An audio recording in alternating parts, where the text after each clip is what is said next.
Okay, everybody, I'm going to share a thought, maybe a bit of an observation that may not be too popular. What the heck? Got nothing better to do than driving along on this narrow, wet road in the mountains.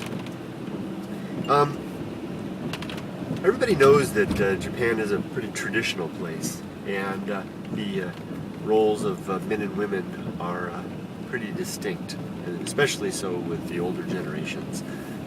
There is really not a lot of sharing of responsibility. It's, marriages in traditional Japan are not co-equal partnerships. They are strong divisions of labor. The husband, the groom, the father has a very specific role to play, and the mother, the wife, the bride, she has her own duties and responsibilities that are very distinct, and there is almost no overlap. Contrast this with the experience that I knew growing up in the pretty hippie culture of the United States in Southern California, where equality was the name of the game, and everybody, for the most part, and as long as I've lived there, has always assumed that equality, that the equality of the sexes is the best way to go. And I'm not about to make a case that that's not the case. I think very important that there's great injustices that can happen when one partner has this superior powers and rights than the other. And I'm not going to get into that. I'm simply going to make an observation now, based on my experience in both worlds, that I think I found interesting. Hopefully you will as well. Here we go. In Japan, okay, let me start back in the States. In the States, with a modern age couple, where both the man and the woman, let's say they're married, a husband and wife, are equally responsible for their movement, their traveling through life together, what ends up happening in a way is that there's neither of them upon whose mantle, upon whose shoulders, the great responsibility of the hard decisions rests. They have to, if they work well as a team, as a couple, if they can communicate well and make decisions as a team together, they're going to be just fine, because they'll be able to coordinate their efforts and actions, and especially if they're good, they're smart, something I lack in so many ways. I've made so many mistakes, but if they're smart and communicative, they've really got it set.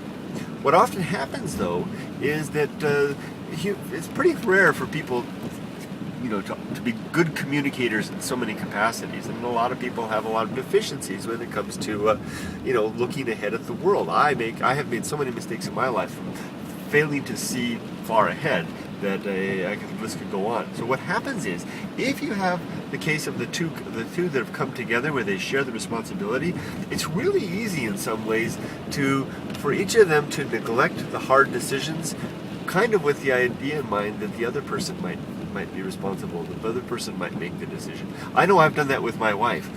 We have a very partner, co-equal relationship, and I'm personally responsible for a loss of quite a bit of our savings. And I'm giving you some personal information here, basically because I didn't really.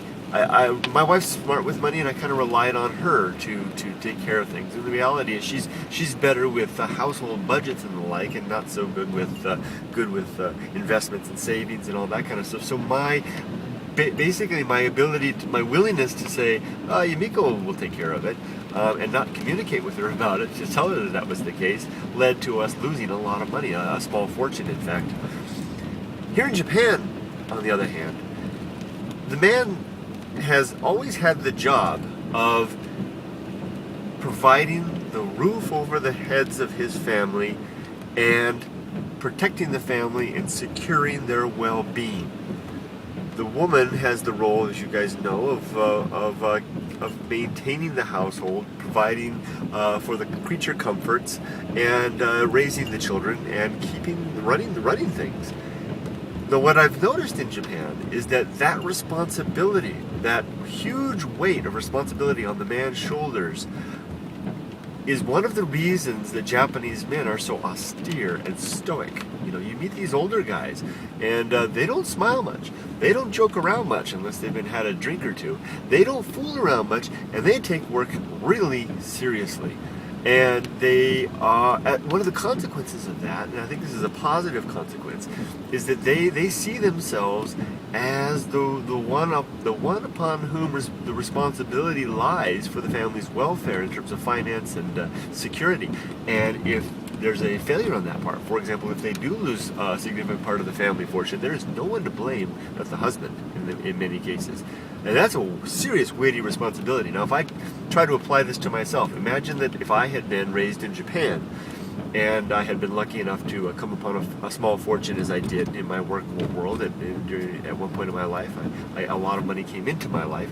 If that had been fortunate enough to happen, and I had this sense that I was the sole person upon whom that fortune's security that's keeping it in the family relied, I think I would have been a lot more careful in my administration of that fortune. It doesn't mean I would have made fewer mistakes and it would have been gone, but it would have been gone through folly rather than neglect.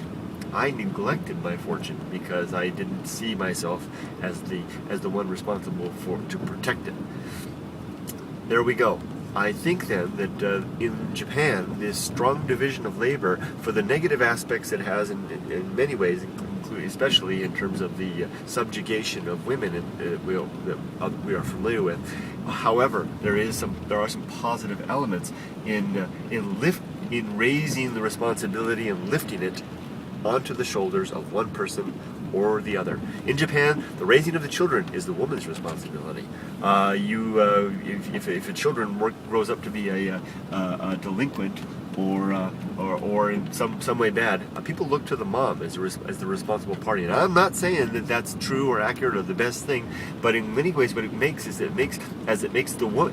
responsibility for the fortune makes the man highly attuned and taking this type of stuff really seriously. Likewise, the responsibility for the children makes Japanese mothers incredibly serious on that matter. Now, let's not go into all the things about the overpressuring the kids and stuff. That's not what this video is about.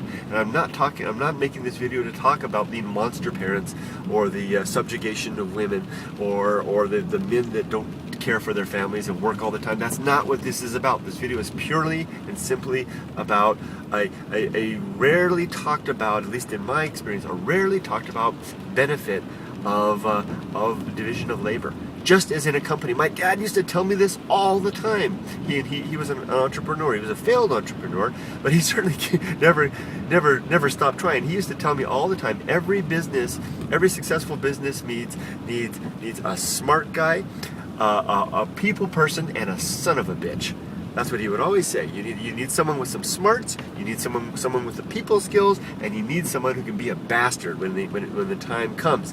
Likewise, every family needs someone who has their specialized skills, and that can be served and to be used to protect the interest and long-term security and welfare of the family.